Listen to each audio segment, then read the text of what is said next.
Good morning students. आज का हमारा टॉपिक है गैमेटोजेनेसिस इन ह्यूमन बीइंग्स। बच्चों, सेक्सुअल रिप्रोडक्शन के लिए प्राइमरी कंडीशन है formation of two different type of gametes, male gametes और फीमेल गैमीट्स। ह्यूमन बीइंग में हम मेल रिप्रोडक्टिव सिस्टम और फीमेल रिप्रोडक्टिव सिस्टम इससे पहले वाले वीडियोज में पढ़ चुके हैं।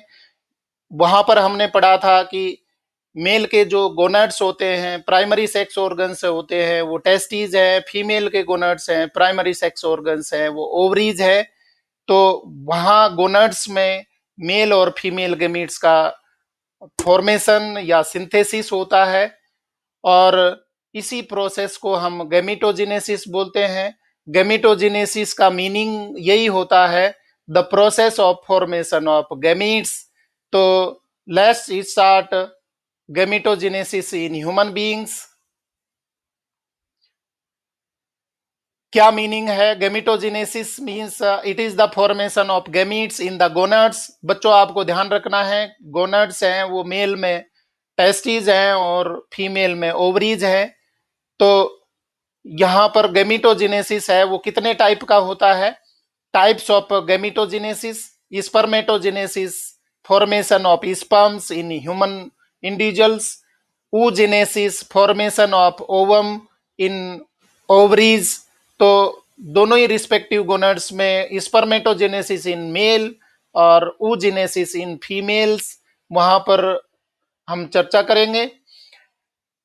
जो स्पर्मेटोजेनेसिस है वो टेस्टिस की स्ट्रक्चर हमने देखी थी, जिसमें seminiferous tubules are the site for spermatogenesis, और ओवरीज है उसमें जो कोटेक्स पार्ट है ओवरी का, वहां पर फॉलिकल्स है, उनका फॉर्मेशन होता है। Primary, secondary, quaternary, tertiary follicles, Graafian follicles.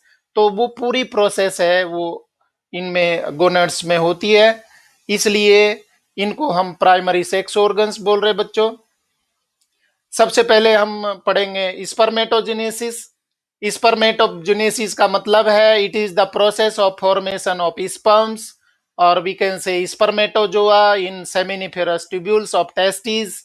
तो जो मेल गोनड्स हैं, टेस्टिस हैं, वहां पर एक्चुअल साइट ऑफ स्पर्मेटोजेनेसिस है वो बच्चों याद रखिए। Spermatogenesis takes place in the seminiferous tubules of the testis. Stages of spermatogenesis: formation of spermatids, और सेकेंड स्टेज है स्पर्मियोजेनेसिस। फॉर्मेशन ऑफ स्पर्मेटिड का मीनिंग है spermatogonia, sperm mother cell produce spermatids. मतलब स्पर्म मदर सेल है वो meiosis division करके और 4 haploid spermatids बनाती है, और वो स्पर्मेटिड्स हैं वो अभी भी राउंड स्पेरिकल शेप में है। उनमें बहुत सारे डिफरेंशिएशन होते हैं, मैचुरेशन होते हैं। तो राउंड स्पेरिकल स्ट्रक्चर से इस तरीके की स्ट्रक्चर डिफरेंशिएट होना, स्पर्म बनना, स्पर्मेटोजोआ बनना, वो प्रोसेस है वो कहलाते हैं spermiogenesis. Spermatids transform into sperm, मतलब मैच्योर स्पर्म फॉर्मेशन को स्पर्मियोजेनेसिस प्रोसेस कहते हैं।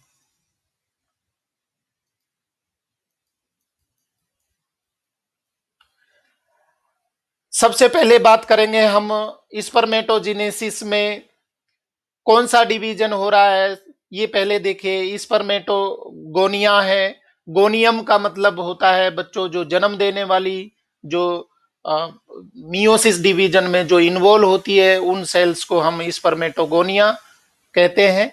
तो सबसे पहले स्पर्मेटोगोनिया है जो सेमिनिफेरस ट्यूब्यूल की इनर लाइनिंग में पाए जाते हैं। वो मल्टीप्लीकेशन करती है, अपना नंबर बढ़ाती है। नंबर बढ़ाने के लिए कौन सा डिवीजन होगा? माइटोसिस डिवीजन होगा, इक्वेशनल डिवीजन होता है।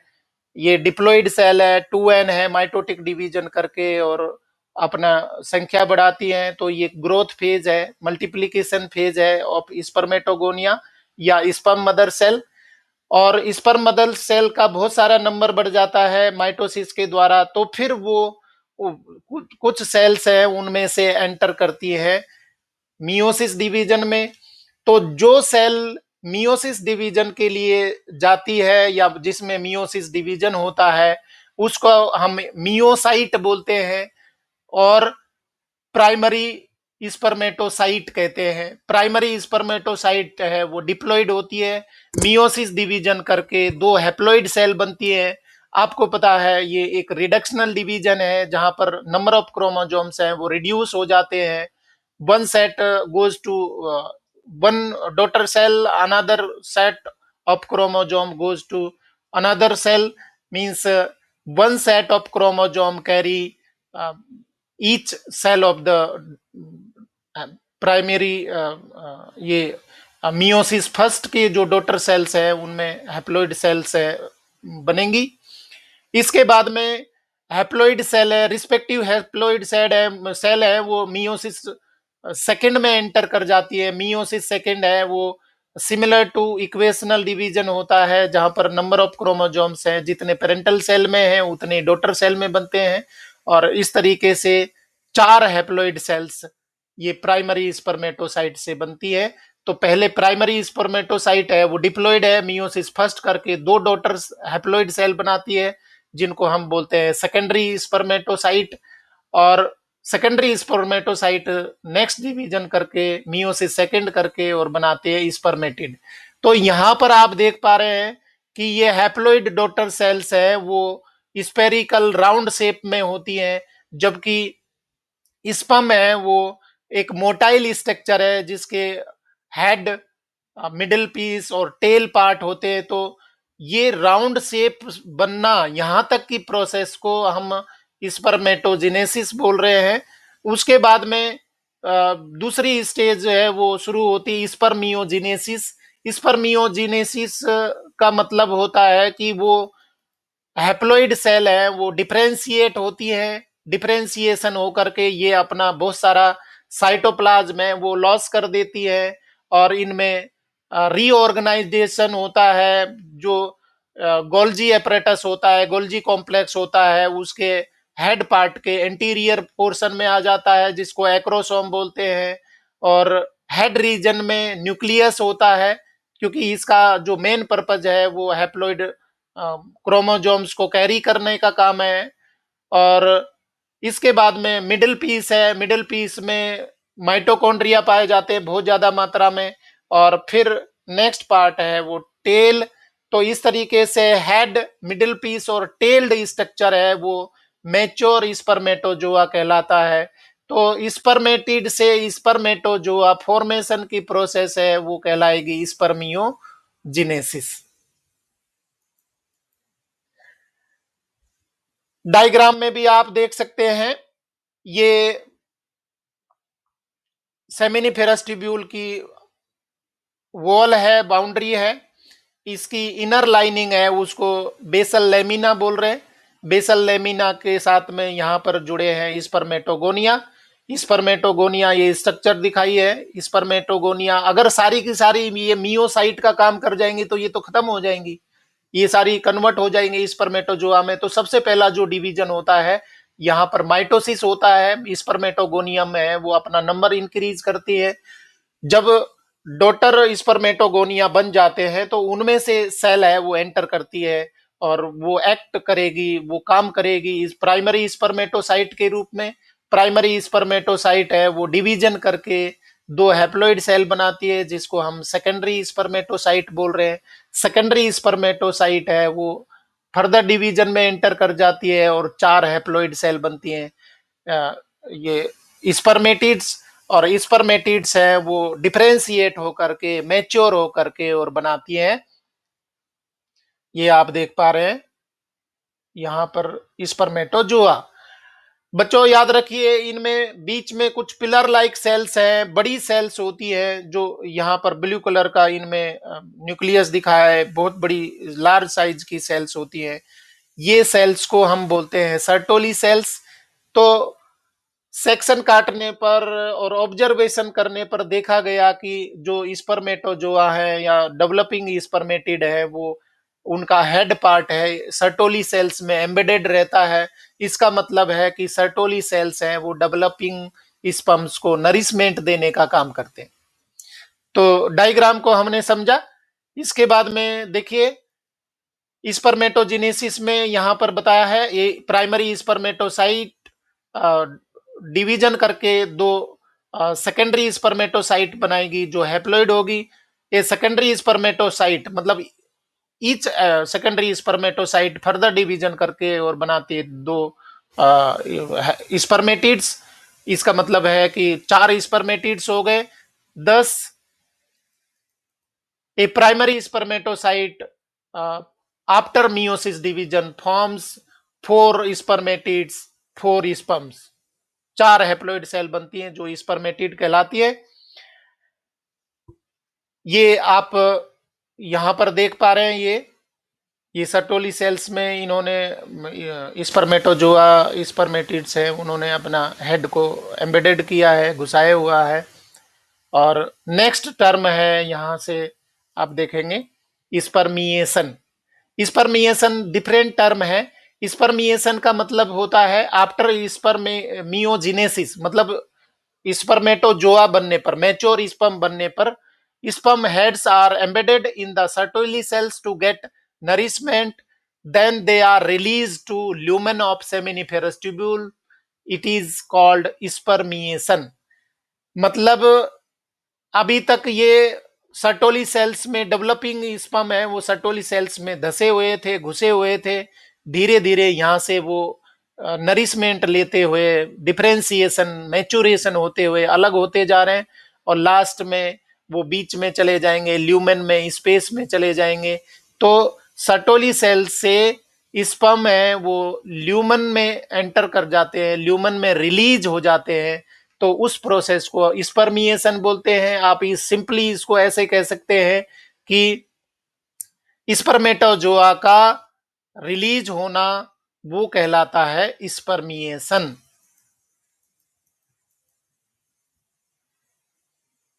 इसके बाद में बच्चों स्पर्मेटोजेनेसिस प्रोसेस है या गेमेटोजेनेसिस प्रोसेस है वो under control work under control the hormonal actions. बिना हार्मोन के एक्शन के ये गेमेटोजेनेसिस है वो हो ही नहीं सकता। आपको पता है कि जो प्यूबर्टी आती है 12 से 14 साल की एज में तो पर्टिकुलर मेल हार्मोन्स है उनका सीक्रेशन होता है और जब मेल हार्मोन्स का सीक्रेशन होता है तो ही ये स्पर्मेटोजेनेसिस प्रोसेस है वो स्टार्ट होती है। तो कौन कौन से हार्मोन कहां से रिलीज होते हैं ये टेबल के द्वारा समझिए, फ्लो चार्ट के द्वारा आप समझ सकते हैं। सबसे पहले हाइपोथैलेमस है वो एक हार्मोन सीक्रेट करती है, एक फैक्टर रिलीज करती है। वो फैक्टर का नाम है GnRH, गोनेडोट्रोपिन रिलीजिंग हार्मोन, जो सीक्रेट किया जाता है हाइपोथैलेमस को और वो जाएगा पिट्यूटरी ग्लैंड को। मींस हाइपोथैलेमस ऑर्डर कर रहा है, मैसेज भेज रहा है पिट्यूटरी ग्लैंड को किस रूप में, secretion of GnRH, gonadotropin hormone releasing hormone. और ये गोनेडोट्रोपिन रिलीजिंग हार्मोन है GnRH वो पिट्यूटरी ग्लैंड पर काम करता है। इसके हार्मोन के रिस्पॉन्स में पिट्यूटरी ग्लैंड है वो 2 टाइप के हार्मोन्स का सीक्रेशन करती है। ये पिट्यूटरी ग्लैंड के हार्मोन आप देखिए, ल्यूटिनाइजिंग हार्मोन जिसको LH बोलते हैं और दूसरा है follicle stimulating hormone FSH। Luteinizing hormone क्या काम करता है, ये हार्मोन्स है अब एक्ट करेंगे गोनड्स पर। तो गोनड्स पे जाके वो क्या काम करते हैं, ल्यूटिनाइजिंग हार्मोन है एक्ट ऑन लेडिग सेल्स। और लेडिग सेल्स है वो आपने पढ़ा मेल रिप्रोडक्टिव सिस्टम के स्ट्रक्चर में, टेस्टिज के स्ट्रक्चर में हमने पढ़ा था। लेडिग सेल्स है वो इंटरस्टिशियल सेल्स हैं जो सेमिनिफेरस ट्यूब्यूल्स के बीच बीच में पाई जाती हैं। वो लेडिग सेल्स हैं LH के रिस्पॉन्स में सीक्रेट करती हैं एंड्रोजन हार्मोन। और एंड्रोजन हार्मोन ये मेल हार्मोन है जो क्या काम करता है, स्टिमुलेट स्पर्मेटोजेनेसिस। तो बच्चों इस तरीके से हार्मोनल एक्शन के द्वारा ही ये गेमिटोजेनेसिस स्पर्मेटोजेनेसिस है वो शुरू होता है। परंतु इसका ऑर्डर दिया जाता है हाइपोथैलेमस के द्वारा। हाइपोथैलेमस पिट्यूटरी ग्लैंड को बोलेगा, पिट्यूटरी ग्लैंड है फिर गोनड्स को बोलती है, टेस्टिज को सिग्नल पास करती है, टेस्टिज को वो ट्रोपिक हार्मोन्स रिलीज करती है और उस हार्मोन के रिस्पॉन्स में लेडिग सेल्स हैं वो एंड्रोजन रिलीज करती है और तब जाकर के स्पर्मेटोजेनेसिस स्टार्ट होता है। इसके बाद में दूसरा हार्मोन है FSH, follicle stimulating hormone, act on Sertoli cells. अभी हमने देखा सर्टोली सेल्स है वो सेमिनिफेरस ट्यूब्यूल्स में पिलर लाइक बड़ी साइज की सेल्स होती हैं, उन पर वो काम करता है हार्मोन। और सर्टोली सेल्स एफएसएच के रिस्पॉन्स में क्या रिलीज करता है, क्या काम करता है, stimulates secretion of factors for spermiogenesis. ये स्पर्मियोजेनेसिस के लिए, स्पर्म को रिलीज करने के लिए, स्पर्म को मैचुरेशन के लिए फैक्टर रिलीज करता है। तो सारा वर्क है वो एक तरीके से काम आता है। आप यहाँ पर इसको को रिलेट कर सकते हैं। मान लीजिए ये हाइपोथैलेमस है, हमारी सेंट्रल गवर्नमेंट है, सेंट्रल गवर्नमेंट है वो आदेश देती है। पिट्यूटरी ग्लैंड है वो एक स्टेट गवर्नमेंट का काम करती है। स्टेट गवर्नमेंट है वो कोई भी काम करवाना है अपने राज्य में तो वो डिस्ट्रिक्ट एडमिनिस्ट्रेशन को सूचना देती है। तो डिस्ट्रिक्ट एडमिनिस्ट्रेशन है वास्तव में काम करने वाली वर्किंग यूनिट है वो डिस्ट्रिक्ट एडमिनिस्ट्रेशन है। तो यहाँ सेंटर गवर्नमेंट ने आदेश दिया स्टेट गवर्नमेंट को, स्टेट गवर्नमेंट ने आदेश दिया डिस्ट्रिक्ट गवर्नमेंट को, और तब जाकर के एक्शन कंप्लीट होता है, आदेश का परिणति होती है, आदेश लागू होते हैं। तो हाइपोथैलेमस है वो जीएनआरएच के रूप में पिट्यूटरी ग्लैंड को बोलता है। पिट्यूटरी ग्लैंड है वो गोनाडोट्रोपिन्स रिलीज करती है, और गोनाडोट्रोपिन्स है वो गोनाड्स में जाकर के और लेडिक सेल्स पर काम करते हैं। लेडिक सेल्स हार्मोन्स का सीक्रेशन करती है, एंड्रोजन टेस्टोस्टेरोन का, और तब जाकर के स्पर्मेटोजेनेसिस शुरू होता है। और एफएसएच है वो दूसरा आदेश है वो सटोली सेल्स को जाता है। सटोली सेल्स इसके रिस्पॉन्स में सीक्रेट करती है कुछ फैक्टर्स जो स्पर्मियोजेनेसिस को कंप्लीट करवाता है। तो इस तरीके से हार्मोन्स का बहुत बड़ा रोल है गेमिटोजेनेसिस के लिए, स्पर्मियोसिस प्रोसेस के लिए। तो इस ये आप हम हार्मोनल एक्शन पढ़ चुके हैं बच्चों। इंपॉर्टेंट पार्ट है सीबीएसई के एग्जाम में 3 नंबर के लिए या 2 नंबर के लिए ये डायग्राम ड्रॉ करने के लिए जरूर आता है। तो हम एक मैच्योर स्पर्मेटोजोआ की स्ट्रक्चर हम यहाँ पर पढ़ेंगे, स्ट्रक्चर ऑफ स्पर्मेटोजोआ, और we can say sperm male gamete. आप देखिए सबसे आउटर बाउंड्री है वो कवरिंग है वो प्लाज्मा मेम्ब्रेन है, क्योंकि स्पर्मेटिड में वो सेल मेम्ब्रेन थी, वो वही स्पर्म की प्लाज्मा मेम्ब्रेन सेल मेम्ब्रेन बनाती है। उसके एंटीरियर पार्ट में एक स्ट्रक्चर पाई जाती है जिसको एक्रोसोम बोलते हैं। एक्रोसोम में गोल्जी एपरेटस पाए जाते हैं। और बच्चों आपको पता है गोल्जी एपरेटस, गोल्जी बॉडीज का जो सीक्रेशन होता है उनमें लाइटिक एंजाइम्स होते हैं, डाइजेस्टिव एंजाइम्स होते हैं। तो ये एक्रोसोम है, लाइटिक एंजाइम रखने की वजह से जैसे ही ओवम के साथ में कांटेक्ट में आता है तो ये उसको ओवम में स्पर्म को पेनिट्रेट करने में मदद करता है, क्योंकि ये digestive enzyme lytic enzymes of the acrosome lysis और penetrate the sperm into the female gamete ovum. तो इसका एक्रोसोम का बहुत बड़ा रोल है। इसके साथ में ही न्यूक्लियस, न्यूक्लियस है वो genetic composition, male genetic composition है, क्रोमोजोम्स को कैरी करता है। तो प्रोमिनेंट बढ़िया सा अच्छा सा न्यूक्लियस इसमें पाया जाता है जो haploid mail gametes, haploid mail sperms को रखता है। इसके बाद में नेक पार्ट है, नेक के बाद में माइटोकॉन्ड्रिया, यहाँ आप देख सकते हैं ये क्रोड कोर के रूप में यहाँ पर माइटोकॉन्ड्रिया हैं वो डेंसली अरेंज्ड होते हैं। और ये माइटोकॉन्ड्रिया आपको पता है एनर्जी जनरेशन का काम करते हैं। और इस पंप को बहुत ज्यादा दूरी तय करनी पड़ती है, स्विम करना पड़ता है, तैरना पड़ता है। तो तैरने के लिए एनर्जी की आवश्यकता होती है। तो वो एनर्जी कौन प्रोवाइड करेंगे? माइटोकॉन्ड्रिया प्रोवाइड करेंगे, जो कि पाए जाते हैं मिडिल पीस में। और इसके बाद में टेल पार्ट है। टेल में ये इस तक ये स्ट्रक्चर आप देख पा रहे हैं, ये कुछ ट्यूबुलिन फाइब्रस प्रोटीन होती है जो एक वाइप के रूप में, चाबुक के रूप में काम करते हैं। और इस पंप को स्विम कराने में, तैराने में, आगे बढ़ाने में टेल है उसका बहुत बड़ा रोल है। यहाँ आप इसकी अगर लेंथ वाइज मेजरमेंट करना चाहें तो एक्रोसोम है 5 एक्रोसोम प्लस हेड, ये दोनों मिल करके बनाते हैं। मतलब हेड रीजन में एक्रोसोम भी शामिल है, एक्रोसोम प्लस न्यूक्लियस। तो हेड में ये इसका जो ये लेंथ होती है 5 माइक्रोमीटर होती है। मिडिल पीस है, जो कोर आप देख पा रहे थे माइटोकॉन्ड्रिया की, वो मिडिल पीस है, वो 5 म्यूएम होता है। टेल जो यहाँ पर प्रोक्सिमल टेल है वो 50 म्यूएम, और डिस्टल टेल दूर वाली टेल है वो 5 म्यूएम। तो इस तरीके से ये पूरे क्रोमोजोम ये स्पर्म की स्ट्रक्चर है वो हमने यहाँ पर डिस्कस करी। A mature sperm is about 60 micron, 0.06 mm long. Sperm is enveloped by a plasma membrane. A sperm has three regions: head region, middle piece and tail region, जो कि अभी हम डायग्राम में चर्चा कर चुके हैं, देख चुके हैं।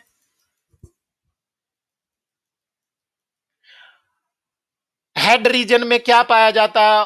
ओवल शेप्ड है, ये हेड रीजन ओवल शेप्ड है, formed of nucleus plus acrosome, दो चीजों से मिलकर बना होता है।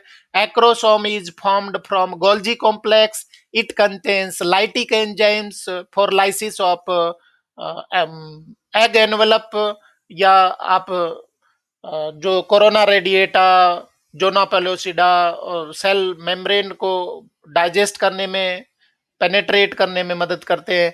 Behind the head is a neck, neck पाई जाती है, वो भी हम चर्चा कर चुके हैं डायग्राम में।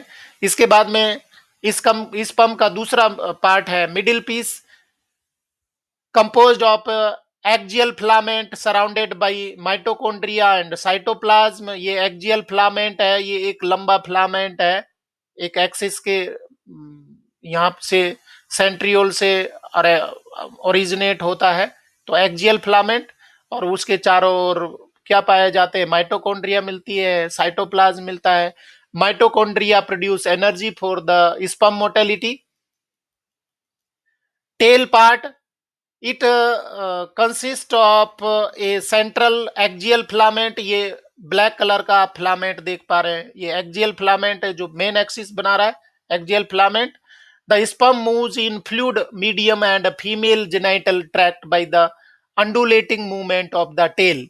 लगातार वो अगल बगल में दाएं बाएं वो मूवमेंट करते हुए आगे बढ़ती है, स्पर्म को आगे ट्रेवल करने में, स्विम कराने में ये टेल का रोल है। इसके बाद में देखिए कितने नंबर में, काउंट में ये स्पर्म पाए जाते हैं मेल में। The human male ejaculates about 200 to 300 millions sperm during a coitus. एक बार की मैटिंग में, एक बार के इजेकुलेशन में 200 से 300 मिलियन स्पर्म्स हैं वो रिलीज किए जाते हैं। For normal fertility at least 60% sperms must have normal shape and size. 40% of them must show vigorous motility. अगर एक नॉर्मल इंसान है तो उसके जो 300 टू 200 टू 300 मिलियन स्पर्म्स होते हैं, उनमें से 60% स्पर्म है वो नॉर्मल होने चाहिए शेप साइज में, और उनमें से भी 40% स्पर्म्स है वो उनमें विगरस मोटिलिटी होनी चाहिए, मतलब बहुत हेल्दी होने चाहिए, वो तेजी से जेनाइटल ट्रैक्ट में ट्रेवल करते हुए जेनाइटल ट्रैक्ट से वो फैलोपियन ट्यूब तक पहुंचना चाहिए, तब जाकर वो फर्टिलाइजेशन कर पाएंगे, फ्यूजन हो पाएगा। तो एक नॉर्मल फर्टाइल इंडिविजुअल है, मेल है, उसमें ये काउंट होना जरूरी है, अन्यथा उनमें इनफर्टिलिटी के चांसेस होते हैं और स्पर्म है वो फ्यूज करने में अनेबल हो जाएंगे।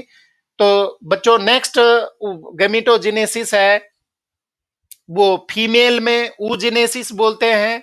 ऊजेनेसिस है, उसकी प्रोसेस है वो आप देख पा रहे हैं यहाँ पर, ये ओवरीज है। ओवरी की स्ट्रक्चर में सबसे पहले बनेंगे प्राइमोडियल फॉलिकल। प्राइमोडियल फॉलिकल है वो कन्वर्ट होते हैं प्राइमरी फॉलिकल में, प्राइमरी फॉलिकल से वो सेकेंडरी फॉलिकल में, सेकेंडरी फॉलिकल से टर्सरी, टर्सरी से क्वाटरनरी, और जब मैच्योर फॉलिकल बन जाता है तो क्वाटरनरी फॉलिकल को हम बोलते हैं ग्राफियन फॉलिकल। ग्राफियन फॉलिकल में आप देख पा रहे हैं ये ग्रेनुलोसा लेयर है। इसके बाद में यहाँ पर एक कैविटी पाई जाती है एंट्रम, एंट्रम में फ्लूइड भरा होता है लिक्योर फॉलिक्यूली, और ये सेकेंडरी oocyte है।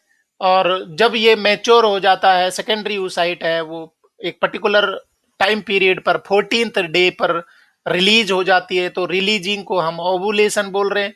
इसमें से ओवम निकल जाएगा तो जो रिमेनिंग स्ट्रक्चर बचेगी, ये जो खांच बचती है, इसको हम बोलते हैं कॉर्पस ल्यूटियम। हम पहले भी पढ़ चुके हैं, कॉर्पस ल्यूटियम है वो एक टेम्पररी ग्लैंड का काम करती है और फीमेल हार्मोन्स का सीक्रेशन करती है।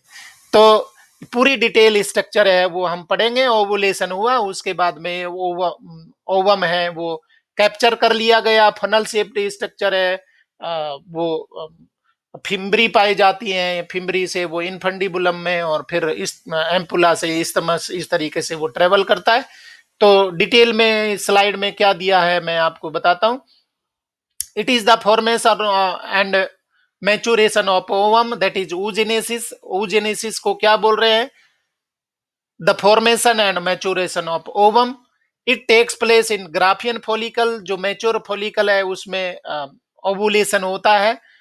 oogenesis is initiated in embryonic stage when millions of egg mother cells oogonia are formed within ovary।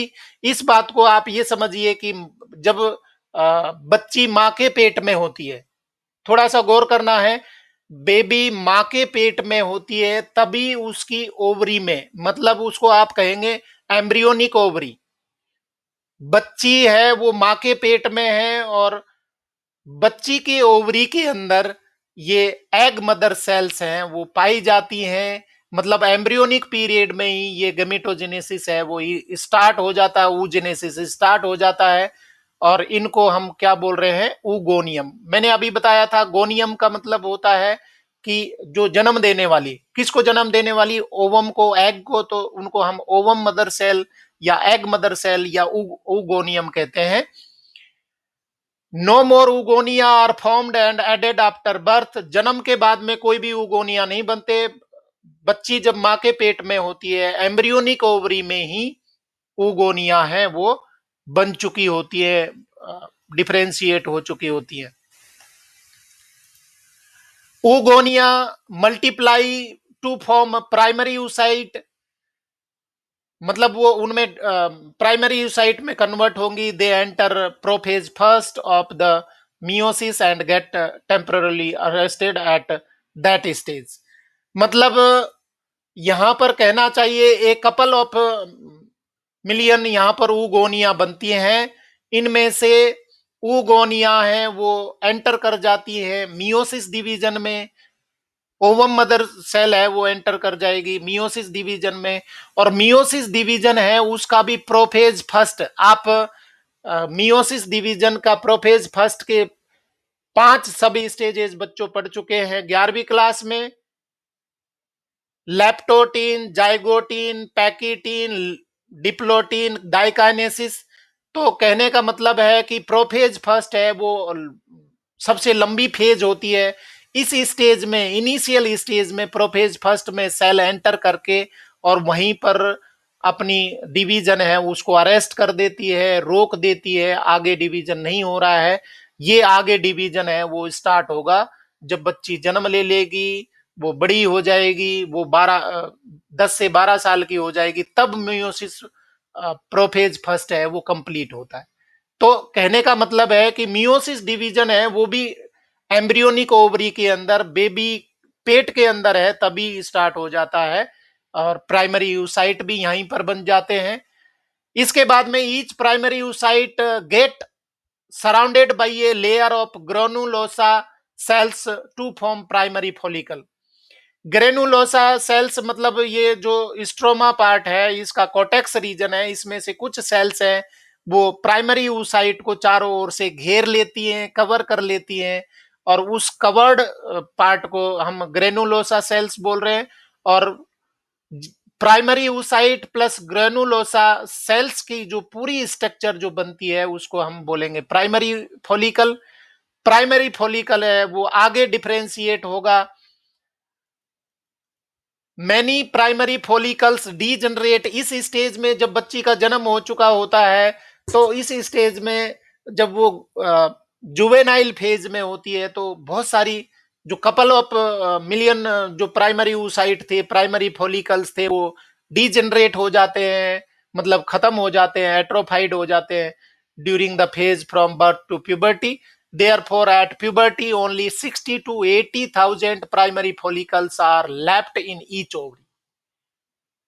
2 million में से 60 से 80,000 प्राइमरी फॉलिकल ही बचे रहते हैं और बच्चों एंटायर रिप्रोडक्टिव लाइफ में 60 से 80,000 में से सिर्फ 450 प्राइमरी फॉलिकल हैं वो ग्राफियन फॉलिकल में कन्वर्ट होते हैं। बाकी मतलब जो ओवुलेशन करते हैं बाकी सारे डिस्ट्रॉय हो जाते हैं, नष्ट हो जाते हैं।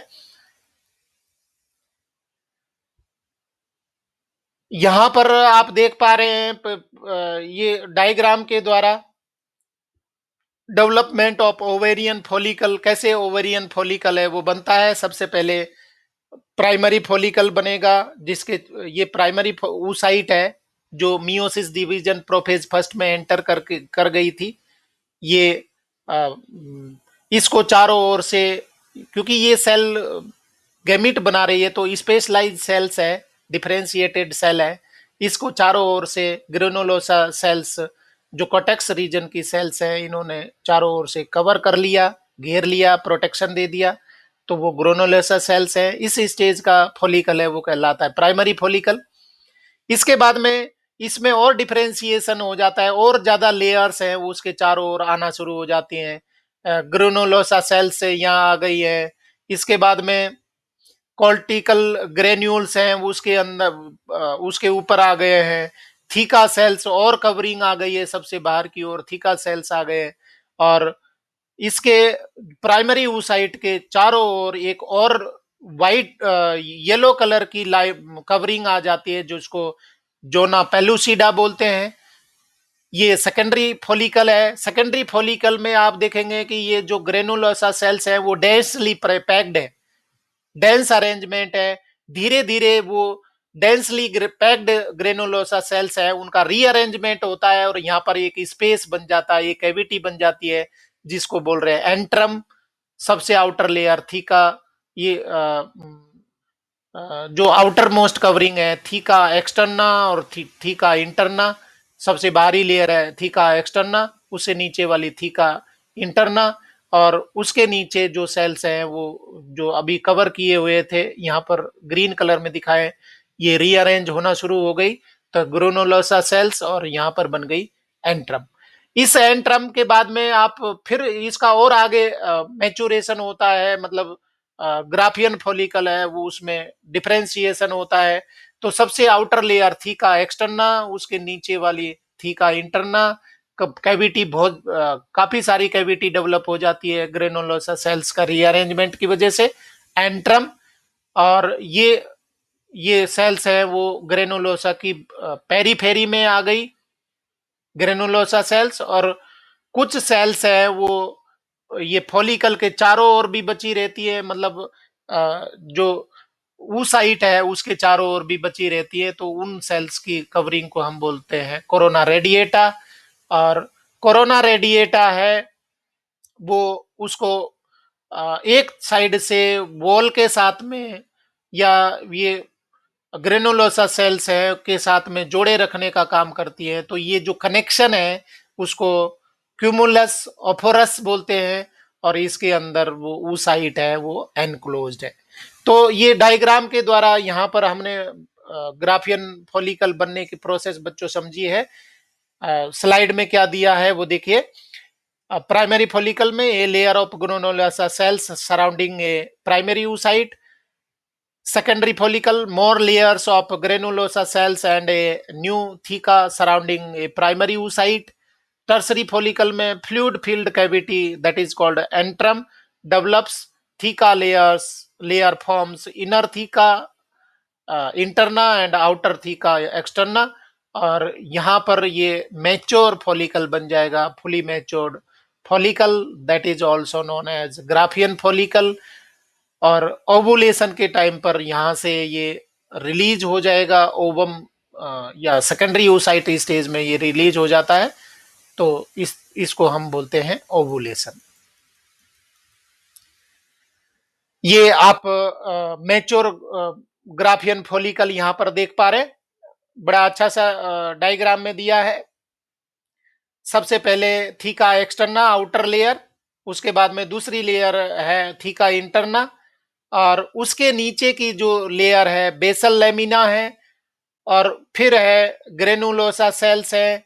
ग्रेनुलोसा सेल्स के बाद में ये पिंक कलर की आपको कैविटी दिख पा रही है, वो antrum field with follicle fluid, follicular fluid या लिक्योर फॉलिकुली।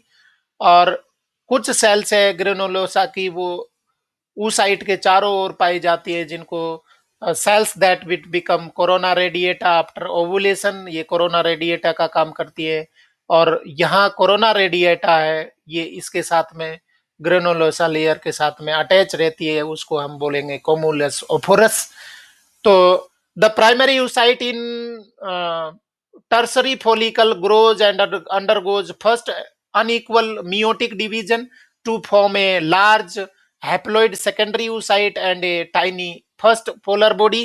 तो कहने का मतलब प्राइमरी oocyte है वो प्रोफेज फर्स्ट कंप्लीट करने पर वो कंप्लीट मियोसिस फर्स्ट कंप्लीट कर लेती है। तो मियोसिस फर्स्ट कंप्लीट करने के बाद में दो हैप्लॉइड सेल बनती हैं, जो कि अनइक्वल होती है, एक बड़ी साइज की होती है, दूसरी छोटी साइज की होती है। तो जो छोटी साइज की सेल है उसको हम एक पोलर बॉडी बोलते हैं, और बड़ी साइज की सेल है उसको हम बोलेंगे सेकेंडरी oocyte। बच्चों ऐसा आपने प्लांट में भी देखा है, प्लांट में भी पढ़ा है। प्लांट में क्या होता है कि जो मेगा स्पोर मदर सेल है वो मियोसिस डिवीजन करके चार हैप्लॉइड सेल बनाती है। चार हैप्लॉइड सेल्स में से माइक्रोपाइलर एंड की तीन सेल डिजेनरेट हो जाती है और एक फंक्शनल मेगा स्पोर बचा रहता है। वहां पर तीन ने सेक्रीफाइस किया था। क्यों सेक्रीफाइस किया था? क्योंकि ये सेल को पूरा जाइगोट के लिए साइटोप्लाज्म देना है, पूरी सेल मशीनरी है वो दे, इसको इसी सेल को देनी है। इसलिए यहां पर भी सेक्रीफाइस हो गया कि एक सेल बड़ी हो गई और दूसरी सेल है वो छोटी रह गई। जो छोटी सेल है उसको फर्स्ट पोलर बॉडी, जिसके पास में फीवेस्ट अमाउंट में साइटोप्लाज्म रहता है, सब कुछ तो इसने दे दिया सेकेंडरी oocyte को। इसका बनना जरूरी क्यों है? क्योंकि मियोसिस डिवीजन जरूरी है to maintain the constant number of chromosomes. Meiosis division जरूरी है, तो बनना तो जरूरी है पोलर बॉडी का, परंतु न्यूक्लियस के अलावा अधिकतर चीज है वो किसको दे दी इसने? सेकेंडरी oocyte को, कि हम तो जा रहे हैं सनम पर आपको कुछ दे के जाएंगे जिससे कि आप सरवाइव कर पाए, तो वो है सेकेंडरी oocyte। सेकेंडरी oocyte में अभी भी एक और डिवीजन होना है, मियोसिस सेकेंड, वो आप यहां पर चर्चा करें। बच्चों हमारी बुक में ये दिया है कि जो ओवुलेशन है वो इसी स्टेज में होता है, सेकेंडरी oocyte में होता है। और अगर फर्टिलाइजेशन हुआ, इसके पास में स्पर्म आया, तो ही ये मियोसिस सेकंड कंप्लीट करती है, अदरवाइज बॉडी से इसी फॉर्म में रिलीज हो जाती है, जिसको कहीं पर गलती से ओवम भी बोला गया है। ओवम रिलीज नहीं होता ओवुलेशन के टाइम पर, यहां पर रिलीज होता है सेकेंडरी oocyte, जो एक हैप्लॉइड सेल है जो आगे एक डिवीजन और करना बाकी है। So secondary oocyte retains the nutrient rich cytoplasm of the primary oocyte. It is unknown that whether the first polar body divides further or degenerates। ऐसा ये नहीं पता कि ये आगे और इसका मियोसिस सेकंड करती है कि नहीं करती फर्स्ट पोलर बॉडी, परंतु सेकेंडरी oocyte है, अगर स्पर्म कांटेक्ट में आ गया तो करेगी।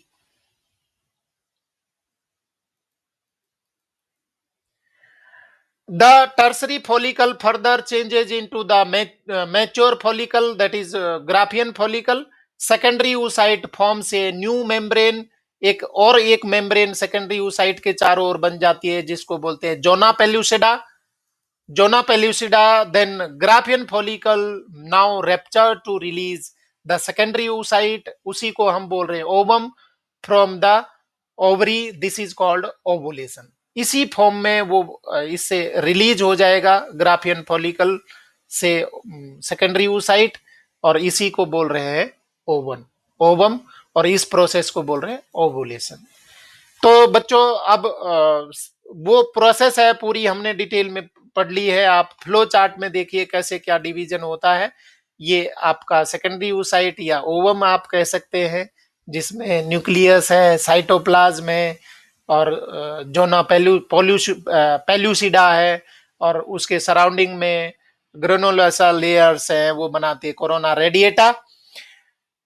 फ्लो चार्ट में देखिए सबसे पहले जो ऊगोनिया है, ओवम मदर सेल्स है, वो अपना मल्टीप्लीकेशन करेंगी जैसे स्पर्मेटोजेनेसिस में हुआ, क्योंकि इनका अपना नंबर बढ़ाना है। तो कौन सा डिवीजन होगा? इक्वेशनल डिवीजन होगा। और ये प्रोसेस है वो कब हो रही है? एम्ब्रियोनिक स्टेज में हो रही है बच्चों, याद रखिए ये एम्ब्रियोनिक स्टेज में हो रही है। इसके बाद में इनमें से एक सेल डिफरेंशिएट होकर के जो प्राइमरी oocyte है वो डिफरेंशिएट होकर के और एंटर कर जाएगी मियोसिस डिवीजन में। और मियोसिस डिवीजन के कौन से स्टेज तक रहेगी? प्रोफेज फर्स्ट तक ये डिवीजन करके रुक जाती है, और जब बच्चे का जन्म हो जाएगा, वो प्यूबर्टी में चले जाएगी, तब जाकर के ये अपना मियोसिस फर्स्ट है वो कंप्लीट करती है, जिसको अभी भी हम प्राइमरी oocyte बोल रहे हैं। डिवीजन करने के बाद में ये डिवीजन कब होगा? प्यूबर्टी पर। डिवीजन करने के बाद में दो अनइक्वल सेल बन रही हैं, एक बड़ी है फंक्शनल सेल जिसको सेकेंडरी oocyte बोल रहे हैं, और एक छोटी सेल है जिसको फर्स्ट पोलर बॉडी बोल रहे हैं। यहाँ ये मियोसिस सेकंड है वो अभी तक नहीं हुआ है, क्योंकि मियोसिस फर्स्ट स्टेज में ही ओवुलेशन हो जाता है। मियोसिस सेकंड है ड्यूरिंग फर्टिलाइजेशन, ये याद रखने वाली बात है। मियोस ये सेकेंडरी oocyte है, मियोसिस सेकंड कब करेगी? जब इसके कांटेक्ट में स्पर्म आ जाएगा, अदरवाइज ओवुलेशन होने के बाद में ये फीमेल बॉडी से इसी फॉर्म में रिलीज हो जाती है, आगे डिवीजन नहीं करती। ठीक है, तो इंपॉर्टेंट बात यहां पर है कि मियोसिस सेकंड स्पर्म कांटेक्ट में आ गया तो मियोसिस सेकंड करेगी, और फिर से दो अनइक्वल सेल बनेंगी। एक बनेगी ये ऊटिड, जो हैप्लॉइड ऊटिड है, फंक्शनल ऊटिड है, वास्तव में ये ऊटिड बनाएगी, फीमेल गेमिट बनाएगी। और एक दूसरी अनइक्वल पोलर बॉडी बनती है छोटी साइज की, जिसको सेकेंड पोलर बॉडी बोलते हैं। और यहां पर भी इसने सेक्रीफाइस किया बच्चों, इसने एक ने साइटोप्लाज्म है वो पूरा एक इसको फंक्शनल ऊटिड को दे दिया, और खुद है वो बलिदान हो गई। तो ootid and second polar body इस तरीके से ये बनती हैं। अब आप देखिए स्ट्रक्चर ऑफ ओवम या एग या ऊटिड, जो मैच्योर ओवम है, एग है, उसको आप देखेंगे यहाँ पर ये कैसे होता है। स्पेरिकल एंड नॉन मोटाइल होता है, साइज में about 0.2 mm in diameter. Ovum has 3 membranes, outer membrane है प्लाज्मा मेम्ब्रेन जिसको ऊलेमा बोलते हैं, इनर मोस्ट लेयर है ये सबसे अंदर की ओर लेयर प्लाज्मा मेम्ब्रेन। इसके बाद में जोना पेल्यूसिडा दूसरी outer layer, outer to the plasma membrane, और तीसरी लेयर है corona radiata, outer layer formed of follicle cells, granulosa cells से बनी है। तो डायग्राम में आप देखिए सबसे पहले इसके पास में बहुत अच्छा सा न्यूक्लियस, हैप्लॉइड न्यूक्लियस, इसके बाद में बहुत ज्यादा मात्रा में साइटोप्लाज्म जिसके पास में सारे सेल ऑर्गेनेल्स हैं, क्योंकि इसी को आगे जाइगोट में डेवलप होना है। न्यूक्लियस सिर्फ मेल गैमीट है वो तो न्यूक्लियस का कंट्रीब्यूशन करता है, बाकी साइटोप्लाज्म है वो सारी मशीनरी है वो इसके पास में होनी चाहिए। तो साइटोप्लाज्म है। इसके बाद में अगर यहाँ पर मेल गैमीट कांटेक्ट में आया तो ये सेकंड पोलर बॉडी बनाती है, एक ये फंक्शनल ऊटिड है, नहीं तो नहीं बनेगी सेकंड पोलर बॉडी, ये सेकेंडरी oocyte रहेगी। अब मेम्ब्रेन की बात करें तो सबसे इनर मोस्ट जो साइटोप्लाज्म को एनसर्कल करके रखती है, कवर करके रखती है, प्लाज्मा मेम्ब्रेन। उसके बाद में प्लाज्मा मेम्ब्रेन के बाहर की ओर जो लेयर होती है जोना पेलुसिडा, जोना पेलुसिडा के आउटर लेयर है ये कोरोना रेडिएटा। यहाँ पर ये कोरोना रेडिएटा के बहुत सारी सेल्स आप देख पा रहे हैं। ये ग्रेनुलोसा लेयर्स हैं, सेल्स हैं, वो इसके चारों ओर लिपटी रहती हैं, तो जोना रेडिएटा बनाती हैं। अब स्पर्म को क्या करना होगा, ये इन सभी लेयर्स को पार करना होगा। इसीलिए हमने पढ़ा कि स्पर्म के जो हेड है उसमें एक्रोसोम होता है, जहां पर लाइटिक एंजाइम्स होते हैं, जो इन सबसे पहले वो पार करेगा कोरोना रेडिएटा को, फिर जोना पेलुसिडा को, जोना पेलुसिडा से प्लाज्मा मेम्ब्रेन को। तो जैसे ही कोरोना रेडिएटा और जोना पेलुसिडा के पास में स्पर्म आता है, ओवम को पता लग जाता है, ये अपना मियोसिस सेकंड कंप्लीट कर लेता है। अब हम देखेंगे दोनों स्पर्मेटोजेनेसिस वर्सेस ऊजेनेसिस। स्पर्मेटोजेनेसिस और ऊजेनेसिस में दोनों में क्या डिफरेंस है बच्चों, टेबल के द्वारा अच्छे से समझाया है। Spermatogenesis occurs in testis, oogenesis occurs in ovaries. Limited growth phase, इसमें लिमिटेड ग्रोथ फेज वो होती है, ऊजेनेसिस में इलाबोरेटेड ग्रोथ फेज पाई जाती है। Each primary spermatocyte gives 4 spermatids, 4 spermatid बनाती है, फंक्शनल स्पर्मेटिड बनाती है एक स्पर्मेटोसाइट। यहाँ पर each primary oocyte gives only 1 ovum, बाकी दो तो पोलर बॉडीज बन गई, एक फंक्शनल ओवम देती है। वो मैंने आपको उसका रीजन बताया, क्योंकि सारी मशीनरी इसी को देनी है। No polar body formation in spermatogenesis, while polar bodies are formed in oogenesis.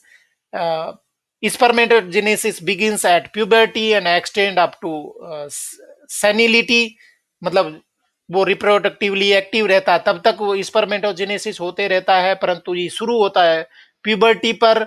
जबकि फीमेल में बिगिंस एट एम्ब्रियोनिक स्टेज, जब बच्ची माँ के पेट में तभी embryonic stage, but suspends up to the puberty. उसके बाद में कोई ऊजेनेसिस नहीं होगा, वो फॉलिकल है वही मैच्योर होंगे, आगे वो उगोनियम है वो मियोसाइट नहीं बनाएंगे, आगे मल्टीप्लिकेशन नहीं होगा। सिर्फ जितने प्राइमरी फॉलिकल बन चुके हैं वही मैच्योर होंगे ग्राफियन फॉलिकल में। It ceases around the age of 50 years. जो ऊजेनेसिस की मैच्योरेशन की प्रोसेस है वो 50 साल के बाद में बंद हो जाती है, जबकि यहाँ पर वो चलती रह रही है सेनिलिटी के पीरियड तक। तो इस तरीके से बच्चों ये आज का हमारा गेमिटोजेनेसिस बहुत इंपॉर्टेंट है। 5 नंबर के लिए क्वेश्चन आता है, 3 नंबर के लिए इस क्वेश्चन आता है, जिसमें स्पर्मेटोजेनेसिस भी पूछ लिया जाता है, ऊजेनेसिस पूछ लिया जाता है। छोटे छोटे क्वेश्चंस है, बहुत सारे बनते हैं, 3 नंबर के लिए, 2 नंबर के लिए, मल्टीपल टाइप के क्वेश्चंस भी बनते हैं। तो बच्चों हमने बहुत डिटेल में इंटरेस्टिंग वे में इसको चर्चा करी है। अगर आपको मेरा वीडियो पसंद आया है तो चैनल को लाइक करिए और वीडियो को शेयर करिए और चैनल को सब्सक्राइब करिए, जिससे मैं आपको टाइमली दूसरे वीडियोज अपलोड होते हैं उसकी इंफॉर्मेशन दे सकूं। Thank you very much.